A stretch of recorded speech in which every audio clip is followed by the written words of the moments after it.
So, yung theme ninyo for the week is the Page of Pentacles. Ayan. So, this is really beautiful.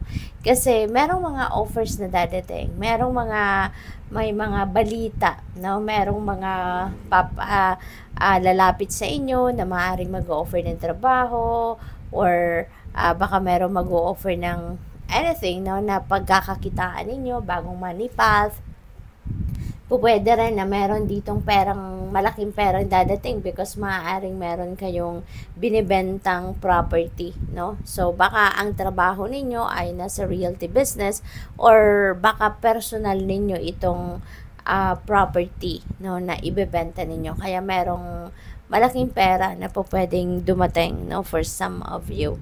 But yung current energy ninyo is 5 of Pentacles, no, which is merong scarcity ng pagdating sa pera. Merong pagkukulang sa pera. Merong shortage sa budget, yung gano'n, no? Yun ang sitwasyon ni 5 of Pentacles. But, you know what? Kung nakikita ninyo, no? Merong butterfly dito na papalapit sa'yo. This represents you. Ikaw ito na parang nalulungkot, nalulugmok, nawawala ng pag-asa. Yun ang dating, no, ng taong ito.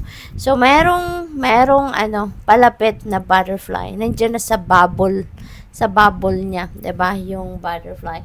And butterfly resonates with pagbabago, with transformation.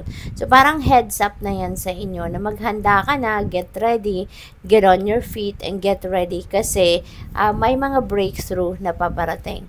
Merong mga sitwasyon or mga tao na pwedeng lumapit sa inyo or dadating na sa buhay ninyo para matulungan kayo malagpasan ang problema ninyong ito pagdating sa inyong kaperahang aspeto. And with this, we have the Page of Pentacles, which is the theme ninyo for the week. So, maaari, no, na hindi lang isa, kundi dalawa, o kundi tatlo, mga ganon, ang maaaring financial opportunities na dadating sa'yo. Ngayon, merong mga tao na lalapit sa iyo at magdadala sa inyo ng solusyon sa inyong problema, no? Dito na pinagdadaanan sa pera. Okay? So, what to embrace this week is Two of Wands. Magdesisyon kayo ng maayos. Okay?